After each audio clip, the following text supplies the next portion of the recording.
우리가 신앙생활을 삶의 원리라는 측면에서 정의할 수 있는데, 신앙생활을 한다, 이 말은 삶의 원리가 변한다, 그런 말과 똑같습니다. 예수 믿기 이전에 원리를 내려놓는 겁니다. 그리고 새로운 원리를 내가 취하는 거지요. 신앙은 삶의 원리의 전환을 말합니다. 오늘 주신 말씀에 나타난 이스라엘 백성들, 출애굽한 백성들입니다. 출애굽했다는 이야기는 전에 애굽에서 살았다, 그런 얘기잖아요. 애굽에서는 그들은 노예였습니다. 그들은 고통에 시달리며 노동에 시달렸습니다.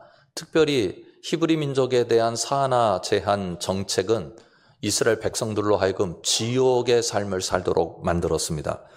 그런데 이제는 달라졌어요. 전에는 노예였잖아요. 고통스러웠잖아요. 삶의 원리도 노예의 원리였는데 하나님의 부름을 받았습니다. 하나님의 백성 되었습니다.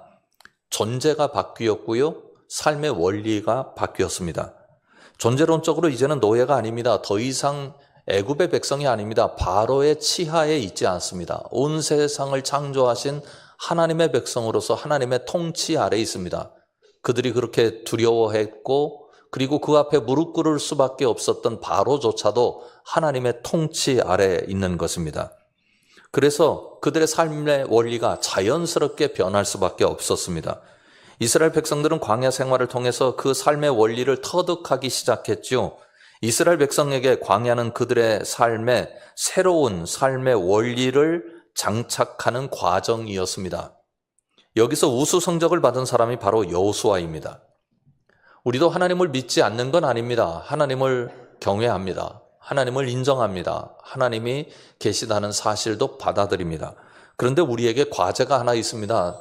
하나님께서 말씀하시는 삶의 원리를 우리 삶 속에 어떻게 정착시키느냐, 우리 삶에 얼마나 장착하느냐, 이게 우리의 과제죠. 여러분 모두 여호수아처럼 여기서 우수한 성적 받으시길 주님의 이름으로 축원합니다. 오늘 사건도 하나님의 원리가 그들 삶 속에 어떻게 들어와서 움직이고 있는지를 보여주는 말씀입니다. 3절 이하의 말씀을 보십시오. 백성에게 명령하여 이르되 너희는 레위 사람 제사장들이 너희 하나님 여호와의 언약궤 매는 것을 보거든 너희가 있는 곳을 떠나 그 뒤를 따르라. 그러나 너희와 그 사이 거리가 2000 규빗쯤 되게 하고 그것에 가까이 하지는 말라. 그리하면 너희가 행할 길을 알리니 너희가 이전에 이 길을 지나보지 못하였음이니라 하니라. 이 말씀을 보면 여호수아가 이 계획을 치밀하게 이미 세웠구나 하는 사실을 알 수 있습니다. 그러면 여호수아가 어떻게 이런 계획을 세울 수 있었을까요? 하나님께서 말씀하신 게 아닙니다. 여호수아가 고안한 것입니다. 이 이유를 알 수 있는 사건이 있습니다. 이스라엘 백성들이 가나안 땅으로 들어가는 첫 관문에 있는 여리고성을 정탐하기 위하여 정탐꾼을 보냈습니다. 거기서 기생 라합 사건과 만나죠. 그래서 이 기생 라합 사건을 경험한 정탐꾼들이 여호수아 앞에 최종 보고서를 내놓습니다. 그 중에 일부가 2장 24절 말씀입니다. 또 여호수아에게 이르되 진실로 여호와께서 그 온 땅을 우리 손에 주셨으므로 그 땅의 모든 주민이 우리 앞에서 간담이 녹더이다 하더라. 정탐꾼들의 보고는 간단합니다. 우리가 얼마든지 가나안 땅에 들어갈 수 있습니다 하는 결론입니다. 그러면 여호수아서의 구조를 보면 이게 무슨 의미를 갖고 있는 것일까를 알 수 있습니다. 오늘 주신 말씀과 관련한 구조가 나타나는데요. 도표를 한번 보십시오. 여호수아 2장은 여리고성 정탐 사건을 다루고 있어요. 거기서 기생 라합을 만나서 라합이 하나님을 얼마나 두려워하는지 알았습니다. 그리고 여호수아 6장은 여리고성을 점령하는 이야기로 채워져 있습니다. 그런데 여호수아 3장이 요단강 도하 사건으로 중간에 들어가 있어요. 여호수아 2장에서 이미 이스라엘 백성들은 결론을 내렸어요. 우리가 여리고성을 점령할 수 있습니다. 온 땅을 점령할 수 있습니다. 결론을 내렸으니까 그 중간에 있는 요단강은 건너가는 것은 간단한 일입니다. 왜냐하면 이스라엘 백성들은 지금 요단 동편에 있고 여리고성은 요단 서편에 있습니다. 요단강 서편으로 건너가야 하잖아요. 그러니 하나님께서 우리에게 건너도록 역사하실 것이라는 확신이 있었으니 요단강 건너지 못할 것이라고 생각하는 사람은 단 한 명도 없었던 것입니다. 정탐꾼들의 보고를 보면 요단강을 건너는 사건은 그들의 사건이 아닙니다. 하나님의 계획입니다. 하나님의 사건이었습니다. 그러니 당연히 하나님의 원리가 동원되는 겁니다. 그 모습을 성경은 이렇게 기록하고 있습니다. 5절부터 7절까지 말씀을 보십시오. 여호수아가 또 백성에게 이르되 너희는 자신을 성결하게 하라. 여호와께서 내일 너희 가운데 기이한 일들을 행하시리라. 여호수아가 또 제사장들에게 말하여 이르되 언약궤를 메고 백성에 앞서 건너라 하매 곧 언약궤를 메고 백성에 앞서 나아가니라. 여호와께서 여호수아에게 이르시되 내가 오늘부터 시작하여 너를 온 이스라엘의 목전에서 크게 하여 내가 모세와 함께 있었던 것 같이 너와 함께 있는 것을 그들이 알게 하리라. 아멘. 세 가지를 보면 우리가 꼭 기억해야 될 중요한 사실을 강조하고 있다는 사실을 알 수 있습니다. 자신을 성결하게 하라. 첫 번째 얘기입니다. 하나님의 역사가 일어나려면 자신 안에 성결을 확보해야 합니다. 둘째로는 하나님께서 기이한 일을 행하신다 말씀합니다. 이거 하나님이 하실 겁니다. 우리가 하는 일이 아니라고 말씀하고 있는 거죠.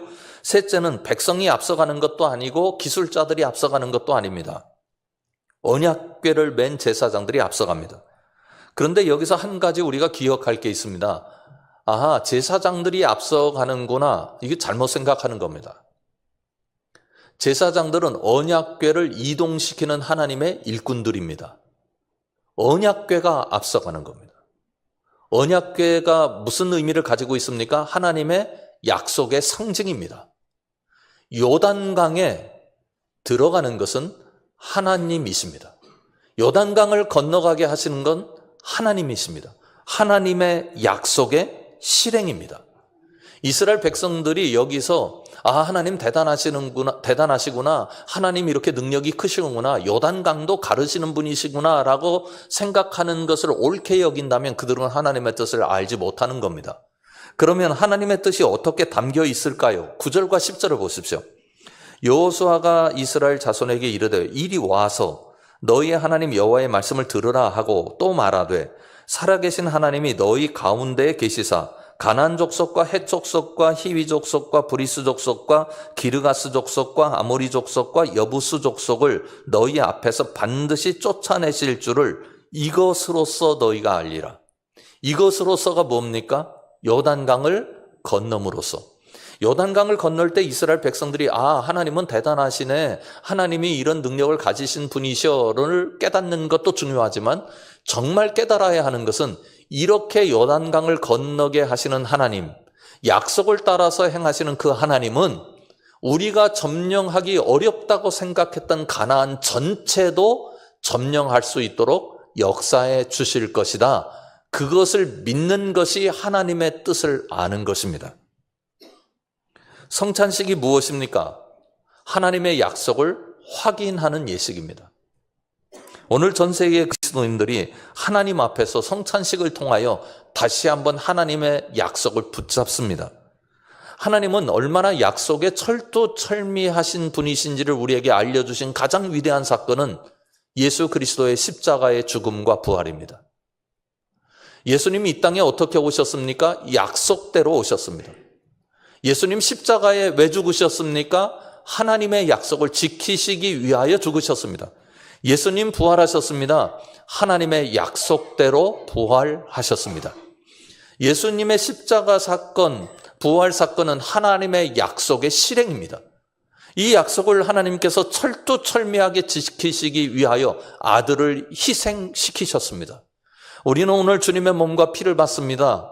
이 몸과 피를 받으면서 우리 속에 잡아두어야 할 신앙의 가장 중요한 원리는 우리도 하나님의 약속의 대상이고 우리 속에서도 하나님의 약속이 움직이고 있다는 사실을 붙잡는 것입니다.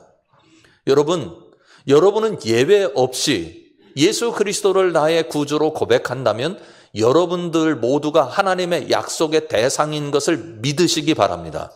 그리고 또 하나 믿으십시오. 하나님은 오늘 또 그 약속을 실행하시기 위하여 여러분들 속에서 움직이시는 것도 믿으시기 바랍니다. 여러분들 모두가 실체적인 그리고 경험적인 이 성찬식, 주님의 몸을 받고 주님의 피를 받는 이 과정을 통해서 여러분들 속에 하나님의 약속이 있고 실행되고 있다는 사실을 다시 한번 알게 되고 붙잡는 복이 있으시길 주님의 이름으로 축원합니다. 기도하겠습니다. 하나님 아버지, 우리 모두 이 시간 주님의 몸과 피를 대합니다.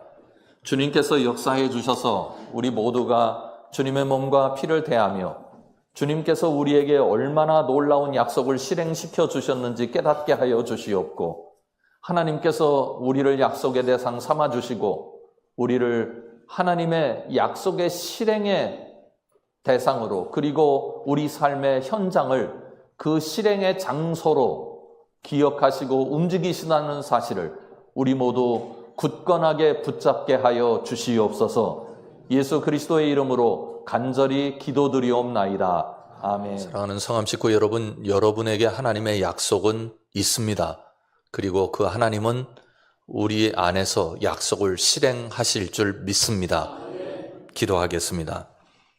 지금은 우리 주 예수 그리스도의 은혜와 하나님 아버지의 놀라우신 사랑하심과 성령 하나님의 함께 하심이 주님의 약속의 대상임을 믿고 그 약속이 우리 삶 속에 실행될 것도 믿고 나아가는 주의 사랑하는 모든 주님의 백성들 위해 지금부터 영원까지 함께 계시기를 간절히 축원하옵나이다. 아멘.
나 밟을 때에 다시 오시네.